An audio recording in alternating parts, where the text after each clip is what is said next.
Refined oil fuels the Russian war machine in more ways than one. Directly, Russia's troops need gasoline and diesel to sustain their increasingly limited mechanized assaults against Ukraine's defenses.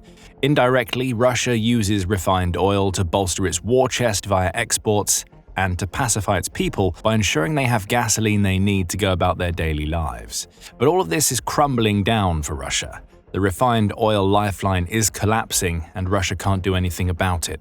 September was Vladimir Putin's month from hell as Ukraine and Europe combined to rip the beating oily heart out of Russia and leave the country in a state of panic in the process. There is one number that will sting Putin more than any other: 1 million. That's how many tons of gasoline that a combination of Ukraine's drone strikes and Europe's increasingly stringent measures have cost Russia in September alone. Strikes and sanctions converge, Euromaidan Press said on October 7th, as a combination of clever European Union or EU policy moves and Ukraine's non-stop drone strikes have forced Russia into a catch-22 situation. Does Russia accept domestic shortages? If it does, it means the impact of the Ukraine war will be felt as far as Moscow, meaning Putin will start facing pressure from his people. Maybe Russia can attempt even riskier sanction evasion methods.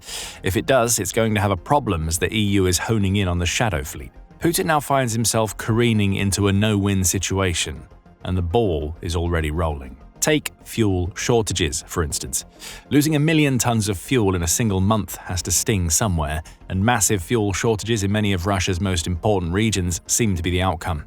Crimea, which Russia occupied in 2014 and is symbolic of everything that Putin wants to achieve with his Ukraine invasion, is among the hardest hit. Initial signs of an emerging Crimean fuel crisis came on September 25th when the Kyiv Independent reported that up to half of Crimea's gas stations had already halted fuel sales amidst shortages. This isn't propaganda coming from a pro-Ukrainian news outlet. The Kyiv Independent says that news of the shutdowns comes from Kommersant, which is a media outlet that is about as pro-Russian as it gets. The outlet monitored 17,000 gas stations around Russia, concluding that shortages were occurring all over the country. Crimea and the southern federal district in which Russia claims occupied Crimea fits is suffering the most. More than 220 of that district's gasoline stations, which amounts to 14.2% of the district's total, have been forced to suspend their fuel sales until Russia's gasoline crisis eases.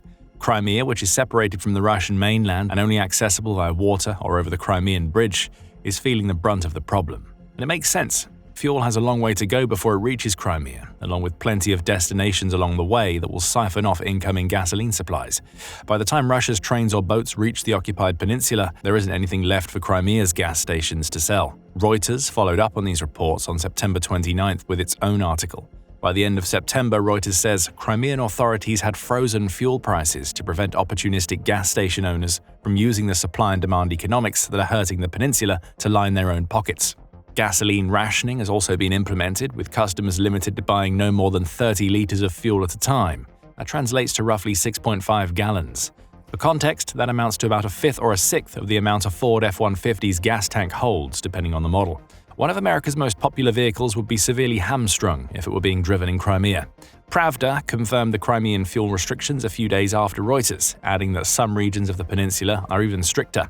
They've gone down to 20 liters per customer, with the restrictions affecting 4 types of gasoline: AI-92, AI-95, AI-95NP, and AI-100. Crimea may be the worst affected when it comes to shortages and rationing. However, Putin is being forced to wake up to the fact that Crimea is likely just the beginning. Fuel shortages are happening in other Russian regions, and they're only going to get worse as Ukraine and the EU continue their joint campaign to destroy Russia's refining capacity. We'll get to what they're doing later in the video. First, there's the wider outcome. The 1 million tons lost in September may be the deadline, but it's not the only statistic that matters when it comes to Russia's growing oil refining crisis. Euromaidan Press adds that Ukraine's series of refinery strikes since August have been so effective that they've managed to take around 40% of Russia's refining capacity offline. Major refineries, such as those in Ryazan and Kyiv, have been hit by repeated strikes that show no sign of stopping. Any repairs that Russia attempts to make end up being undone days later when yet another drone takes out a key component of a targeted oil refinery. These amazing results have to be tempered somewhat by a reality check, and the Carnegie Endowment provided that check in an October 3rd examination of Russia's refining situation. On paper, Russia can refine 327 million tons of oil every year, or 6.5 million barrels per day, the endowment points out. And the capacity of the 16 refineries that have been attacked by Ukrainian drones in August and September is 123 million tons a year, or 38% of the total. In other words, 38% is the upper limit of potential damage. The words upper limit are important here because striking a refinery and taking it out entirely are two very different things. Having said that, the Carnegie Endowment makes some interesting points. Russia's on-paper refining capacity isn't its actual capacity in practice. Around 22% of Russia's refineries are idle anyway, which is why the country produces 270 million tons of refined products annually rather than its maximum of 327 million tons. Ukraine has been hitting the active refineries, meaning it's taking bites out of the other 78% of Russia's refining capacity. Russia also has surpluses of gas and diesel, the endowment notes. The country produces 16% more gasoline than it needs for domestic consumption each year, along with almost 32% more diesel. Russia also has a large supply of naphtha, which can be converted to Euro 3 gasoline with the use of additives.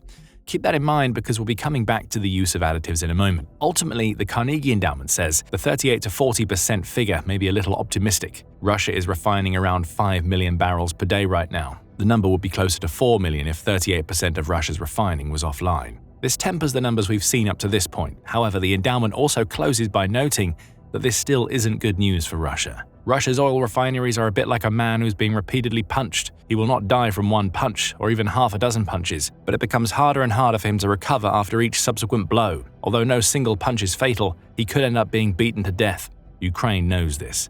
That's why it's repeating its refinery strikes rather than trying to pull off the one-punch knockout. Each drone that lands chips away at the refining industry that is teetering on the edge of a crisis. Nevertheless, the shortages are very real, and they're happening because Russian stockpiles aren't traditionally used to support the domestic market. The 16% of excess gasoline and 32% of excess diesel Russia produces don't stay in Russia. It gets sold, or it gets sent to the front lines in Ukraine to keep Russia's war machine rolling. To solve the domestic problem, Putin has had to sacrifice one or even both of these two other users of Russia's refined oil products. That just puts Russia's leader right back in the catch-22 situation we described earlier in the video. Looking in from the outside, it certainly doesn't look like Russia has the gasoline and diesel stockpiles to overcome the situation Ukraine and the EU have placed it in. On October 1st, Euromaidan Press noted that Russia is going to need 9 months to deal with its fuel crisis, which is not the sort of timescale you'd expect from a supposed energy superpower. That would put Russia in mid-2026 before it has its fuel situation under control. That likely also assumes that Ukraine stops its refinery strikes and the EU implements no more sanctions. Hint, that isn't going to happen. Still, as Russia attempts to wait out the 9 months, it's taking several increasingly desperate measures to both solve and hide its fuel crisis from its domestic consumers. Leaning on Belarus is one of Russia's tricks. On October 7th, Reuters reported that Belarus rail-transported gasoline exports to Russia quadrupled in September, hitting 49,000 tons in the process. Diesel saw a similar uptick in exports, hitting 33,000 tons. That could only be happening because Russia is trying to tackle the fuel shortage that we've already discussed. However, leaning on Belarus, even if Putin believes that nation is a puppet state, isn't going to work for very long. The country doesn't produce enough gasoline to supply Russia and its own people. As you'll learn if you check out our video on why Russia's relying on Belarus for refined oil is a sign of Putin's growing desperation. With Belarus only able to offer a temporary salve, Russia has turned to other measures to deal with its gasoline crisis, the Moscow Times reports. On October 1st, it announced that Russia is planning to scrap its gasoline import tariffs. It'll also get rid of an additive ban, which links back to the potential use of naphtha we mentioned earlier. Combined, these two measures could redirect around 350,000 tons of gasoline back into Russia's domestic market per month. That's not quite enough to cover the 1 million tons Russia lost in September, but it might at least make the queues at the gasoline stations a little shorter. Russia will also pump around 100,000 tons of diesel per month into the domestic market, assuming these measures are passed. The approach might not work as well as Russia hopes, the Moscow Times adds. The high cost of transport could eliminate any benefit Russian citizens might enjoy from having access to duty-free fuel, the outlet says. Plus, the proposal to allow the limited use of ethanol in gasoline production, along with making standards lax enough to enable higher shares of aromatic hydrocarbons, is another sign of Russia's desperation. Bans on additives and strict technical standards are in place for a reason. The Kremlin being willing to throw them out of the window means it's more concerned with making it look like there's no gasoline crisis in Russia than it is with Russia's people. And if all else fails, the Kremlin can just do what it always does: lie to its people. A September 30th Moscow Times report suggests those lies have already started. Putin's mouthpiece, Dmitry Peskov, is already doing the rounds to claim the Russian people are completely united around President Putin, to the point where they're willing to shoulder any burdens caused by Putin's decisions. But what burdens? In almost the same breath, Peskov also claims that Russia is balanced, predictable, and stable. So why is he saying that Russians are willing to sacrifice when they apparently don't have to worry about sacrificing anything? As for the gasoline shortages, nobody needs to worry about those either. The Moscow Times says that the Kremlin's propagandists are on the case. Shortages are being caused by scheduled oil refinery maintenance, which makes no sense. The Kremlin seems to want to know that its own incompetence is to blame, rather than Ukraine's strikes or Europe's sanctions. Russian state media will only admit that there are several objective factors in play without telling Russia's people that refineries are burning. Putin's month from hell isn't going to be solved by these types of tactics. Belarus can't help for long. Lies may work for a while, but they'll eventually come crashing down as the gasoline shortages worsen and spread further throughout Russia. Even lifting restrictions on how gasoline is made isn't going to be enough. How did Russia even get here? There are two factors in play, both of which we've touched on several times already: Ukraine's long-range drone strikes and European sanctions. They make a potent combination that has the Kremlin on the verge of crumbling. We've talked about the impact of Ukraine's drones already, but we haven't covered what's made these strikes so effective in August and now September. It all comes down to a change in Ukraine's approach. As the BBC points out, Ukraine has been hitting Russian oil refineries since January 2024. That month saw 3 strikes, as did February. The 2024 strikes peaked in May, with 7 refineries being hit before they tapered off for the rest of 2024. Though somewhat effective, these 2024 strikes, along with the ones Ukraine conducted during the early part of 2025, had the same issue. Ukraine would hit a refinery and then move on. That gave Russia a chance to conduct repairs, meaning the struck refinery was never offline for too long. By August 2025, Ukraine had adapted its strategy. Now the first strike on a refinery isn't the only one that Ukraine carries out. Ukraine strikes, waits a few days, and then strikes again and again. The goal is to keep the refinery offline no matter what Russia tries to do to repair it. In August, Ukraine used this tweaked strategy to target 14 of Russia's refineries. September saw it hit 8 refineries repeatedly. Between January 2024 and September 2025, Ukraine has hit 21 of Russia's 38 large oil refineries. Ukraine's attacks are constant. They're also successful. Ukraine also isn't limiting itself to refinery strikes. As The Economist pointed out in an October 5th article, where it dramatically claimed that Ukraine's hellfire is intensifying, other Russian energy infrastructure is also in the Ukrainian crosshairs. Oil pumping stations and oil storage units are also getting hit, with one mid-September attack on the massive oil-loading port of Primorsk standing out. So Ukraine isn't just striking Russia's refineries, it's trying to take out Russia's means of transporting its oil, both within the country and to its external customers. Ukraine is onto a winning strategy here, and the country knows it. October has already seen several more strikes. On October 6th, Ukrainian drones attacked the largest oil terminal in Crimea, which will only add to the woes that the occupied peninsula's citizens are already suffering. And mere hours before we created the script for this video, Ukraine's drones also attacked a Russian refinery in the Siberian region of Tyumen. The Moscow Times says this might represent Ukraine's farthest strike yet, as its drones had to travel over 1,200 miles. Russia says it shot all 3 drones down, but the real outcome hasn't been confirmed by either side yet. As Ukraine pounds away on Russia's refineries, the EU has been getting more active at implementing specific measures that also hurt Russia's refining capacity. Sanctions have played a major role in keeping the refineries that Ukraine strikes offline because they limit Russia's access to the parts it needs to carry out repairs. The New Voice of Ukraine was making this point back in July, as it quoted the Russian Energy Minister Sergei Savilyov. Why are there sometimes disruptions? Because now, under the sanctions regime we're in, let's say 4 months are planned for repairs, but something was delayed, something was not delivered, Savilyov said. Reuters adds to this, noting that each Ukrainian attack takes weeks or sometimes longer to repair, because Russian engineers simply don't have the access to parts they need to do the work. All the EU has to do now is build on the good work it's already doing. A 19th round of sanctions is coming, which will sting Putin even more.